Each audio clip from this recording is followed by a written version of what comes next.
नमस्कार। उत्तराखंड की तमाम बड़ी खबरों में आपका स्वागत है। और हाँ, खबरों का सिलसिला शुरू करने से पहले वीडियो को लाइक करके चैनल को सब्सक्राइब जरूर करें। और आप इन खबरों को उत्तराखंड के किस जिले, किस गांव से देख रहे हैं, कमेंट करके जरूर बताएं। शिक्षा व्यवस्था पर सवाल। देहरादून के स्कूल में 12वीं का रिजल्ट रहा शून्य। देहरादून के पचवादून क्षेत्र स्थित राजकीय इंटर कॉलेज बद्रीपुर में 12वीं का परिणाम चौंकाने वाला रहा, जहां 14 में से कोई भी छात्र पास नहीं हो पाया। सभी छात्र केमिस्ट्री में फेल हुए, जबकि 10वीं के 66 में से 61 छात्र पास हुए हैं। इस विफलता को लेकर शिक्षा विभाग में हलचल मच गई है। खंड शिक्षा अधिकारी विनीता कठैत ने प्रिंसिपल को नोटिस भेजा है और जवाब तलब किया है। ये स्थिति सरकारी स्कूलों की बदहाल शिक्षा व्यवस्था पर गंभीर सवाल खड़े करती है, खासकर तब जब राज्य का औसत इंटर का परिणाम 77% रहा है। कोठाल गेट का बदलेगा स्वरूप। संस्कृति और सुरक्षा दोनों पर रहेगा फोकस। देहरादून मसूरी मार्ग पर स्थित कोठाल गेट को नए रूप में सजाया जा रहा है। यहाँ आए दिन होने वाले सड़क हादसों के चलते इस क्षेत्र का पुनर्विकास तय किया गया है। DM 7 बंसल के निर्देश पर यहाँ स्लिप रोड और दीवारों पर पहाड़ी कलाकृतियां बनाई जाएंगी। परियोजना के अंतर्गत सौंदर्यीकरण के साथ सुरक्षा पर भी विशेष ध्यान दिया जाएगा। मानसून के बाद कार्य शुरू होगा और तय समय में पूरा किया जाएगा। इससे न केवल दुर्घटनाएं कम होंगी, बल्कि पर्यटकों को भी एक नया अनुभव मिलेगा। जाम की समस्या से भी निजात मिलने की उम्मीद है। नजूल नीति पर सरकार से सवाल। हरीश रावत बोले, लोगों का हक छीना जा रहा। पूर्व मुख्यमंत्री हरीश रावत ने प्रदेश सरकार द्वारा नजूल भूमि को फ्री होल्ड करने पर लगी रोक का विरोध किया है। उन्होंने कहा कि कांग्रेस सरकार ने ये नीति अध्ययन के बाद तैयार की थी, जिससे मलिन बस्तियों को मालिकाना हक मिला था। रावत ने सरकार पर आरोप लगाया कि वो जन कल्याण की जगह राजनीति कर रही है। उन्होंने कहा कि हल्द्वानी के बनभूलपुरा जैसे क्षेत्र इस नीति से सुरक्षित हो सके हैं। साथ ही उन्होंने चारधाम यात्रा की व्यवस्थाओं पर भी सवाल उठाए और सड़कों की हालत तथा ऑनलाइन बुकिंग की अव्यवस्था पर नाराजगी जताई। निर्दलीय प्रत्याशी नरेंद्र शर्मा पर हमला। राजनीति से जोड़कर देखी जा रही वारदात। रामनगर में निर्दलीय निकाय प्रत्याशी नरेंद्र शर्मा पर जानलेवा हमला हुआ। उन्होंने आरोपी बबलू सैनी पर हमले का आरोप लगाते हुए कहा कि ये एक सुनियोजित राजनीतिक साजिश है। शर्मा ने बताया कि स्कूल से पत्नी को छोड़ने के बाद लौटते समय उनकी गाड़ी रोकी गई और मारपीट की गई। उनका दावा है कि भाजपा प्रत्याशी की हार के बाद उन्हें लगातार धमकियां मिल रही थी। घटना की रिपोर्ट कोतवाली में दी गई है। पुलिस मामले की जांच में जुटी है और कहा है कि आरोपों की पुष्टि होने पर सख्त कार्रवाई की जाएगी। बच्चे, बूढ़े और जवान सब तैयार। चारधाम यात्रा में उमड़ रहा उत्साह। चारधाम यात्रा के प्रति हर आयु वर्ग में जबरदस्त उत्साह देखने को मिल रहा है। 0 से 15 वर्ष की आयु वर्ग में अब तक 1,11,298 बच्चों ने पंजीकरण कराया है। वहीं 60 वर्ष से अधिक आयु के 2.58 लाख से ज्यादा तीर्थयात्री रजिस्ट्रेशन कर चुके हैं। पर्यटन विभाग की वेबसाइट पर अब तक कुल 19 लाख से अधिक ऑनलाइन पंजीकरण हो चुके हैं। 0 से 5 वर्ष में 14,256 और 90 वर्ष से ऊपर के 62 बुजुर्गों ने भी यात्रा के लिए इच्छा जताई है। 28 अप्रैल से ऑफलाइन पंजीकरण शुरू होगा। ये आंकड़े बताते हैं कि बच्चे, बुजुर्ग और युवा सभी धार्मिक आस्था में डूबे हैं। गौचर पहुंची अंतर्राष्ट्रीय क्रिकेटर नंदिनी कश्यप। अंडर 16 खिलाड़ियों से की मुलाकात। गौचर में चल रहे अंडर 16 क्रिकेट ट्रायल में उस समय उत्साह बढ़ गया जब अंतर्राष्ट्रीय महिला क्रिकेटर नंदिनी कश्यप वहां पहुंची। निजी दौरे पर आई नंदिनी ने युवा खिलाड़ियों से बातचीत की और उन्हें खेल के टिप्स भी दिए। स्थानीय क्रिकेट एसोसिएशन ने उनका भव्य स्वागत किया। नंदिनी ने खिलाड़ियों को मेहनत और अनुशासन के महत्व पर जोर देते हुए प्रेरित किया। उनकी मौजूदगी से खिलाड़ियों का मनोबल बढ़ा और वे और बेहतर प्रदर्शन के लिए प्रेरित हुए। नंदिनी की इस पहल से क्षेत्रीय क्रिकेट को नई ऊर्जा मिलने की उम्मीद है। मौसम का बदलेगा मिजाज।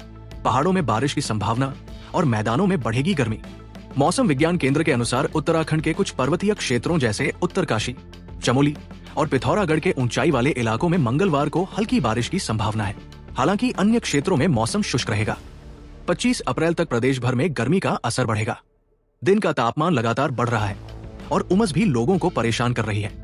सोमवार को कई क्षेत्रों में तापमान 37 डिग्री तक पहुंच गया। बाजारों में दोपहर के समय सन्नाटा छा रहा है। कृषि वैज्ञानिकों ने चेताया है कि आने वाले दिनों में तापमान और उमस और अधिक बढ़ सकती है। अगस्त तक उद्योगों में लगेंगे स्मार्ट मीटर। बिजली खपत पर मिलेगी सटीक जानकारी। उत्तराखंड में LT और HT श्रेणी के सभी उद्योगों में अगस्त तक स्मार्ट मीटर लग जाएंगे। उत्तराखंड विद्युत नियामक आयोग ने इस संबंध में यूपीसीएल को निर्देश जारी किए हैं। एचटी उपभोक्ताओं और सरकारी विभागों के आवासों में 30 जून तक स्मार्ट मीटर लगेंगे। एलटी उपभोक्ताओं के मीटर 31 अगस्त तक लगाए जाने हैं। इन मीटरों से बिजली खपत का टाइम ब्लॉक आधारित आंकड़ा मिलेगा, जिससे उपभोग और राजस्व का विश्लेषण संभव होगा। वर्षों से लंबित बिलों को माफ करने के निर्देश भी दिए गए हैं। पुराने उपभोक्ताओं की छंटनी कर उनके बिल समाप्त किए जाएंगे। रेलवे कर्मचारियों को तोहफा, अब तेजस और वंदे भारत ट्रेनों में कर सकेंगे एलटीसी यात्रा। रेलवे कर्मचारियों को केंद्र सरकार ने बड़ी राहत दी है। अब वे लीव ट्रैवल कंसेशन एलटीसी योजना के तहत तेजस, वंदे भारत, दुरंतो और हमसफर जैसी प्रीमियम ट्रेनों में अपने परिवार के साथ यात्रा कर सकेंगे। अभी तक केवल राजधानी और शताब्दी जैसी ट्रेनों में ही यात्रा की अनुमति थी। रेलवे बोर्ड ने इस संबंध में नया आदेश जारी कर दिया है। इससे हजारों कर्मचारियों को छुट्टियों के दौरान आरामदायक और तेज गति वाली ट्रेनों में सफर करने का अवसर मिलेगा। रेल यूनियनों की लंबे समय से चली आ रही मांग आखिरकार पूरी हो गई है। फ्रांस की अनियाज बनी उत्तराखंड की दुल्हन। पिथौरागढ़ में धूमधाम से मना शादी समारोह। पिथौरागढ़ के मुनस्यारी में फ्रांस की अनियास लुइस की शादी उत्तराखंड निवासी गंगा सिंह से पारंपरिक रीति रिवाजों के साथ हुई। अनियास और गंगा की मुलाकात 2019 में मुनस्यारी के एक होमस्टे में हुई थी, जहां गंगा कार्यरत था। 6 सालों के रिश्ते के बाद दोनों ने शादी का फैसला लिया। लॉकडाउन के दौरान अनियास मुनस्यारी में फंसी थी, तब गंगा ने उनकी काफी मदद की। विवाह समारोह में अनियास के परिवार के 5 सदस्य फ्रांस से पहुंचे। अनियास ने रंगीला पिछोड़ा पहनकर सबका दिल जीत लिया। बारात शेरदांग गांव से बैंड बाजे के साथ पहुंची और पारंपरिक रस्मों के साथ दोनों ने 7 फेरे लिए।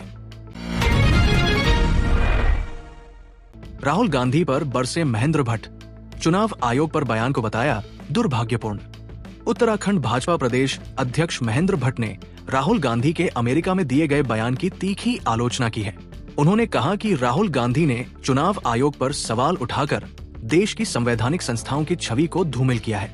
भट्ट ने आरोप लगाया कि राहुल गांधी विदेश जाकर बार बार देश का अपमान करते हैं और ये उनकी आदत बन गई है।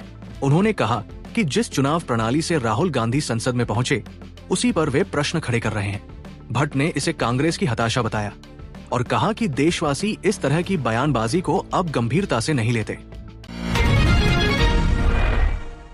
जिम कॉर्बेट की विरासत से रूबरू हो रहे सैलानी। कॉर्बेट हेरिटेज सफारी बनी आकर्षण का केंद्र।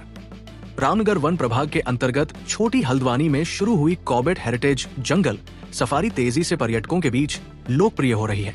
दिसंबर 2023 में शुरू हुई इस सफारी में पर्यटक जिम कॉर्बेट की विरासत को नजदीक से महसूस कर रहे हैं। सफारी मार्ग पर टाइगर, लेपर्ड, हाथी और पक्षियों की झलक लगातार मिल रही है, जो रोमांच बढ़ा रही है।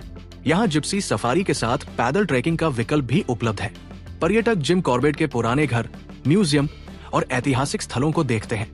ये सफारी एडवर्ड जेम्स कॉर्बेट के पर्यावरणीय योगदान को भी जीवंत रूप में सामने लाती है।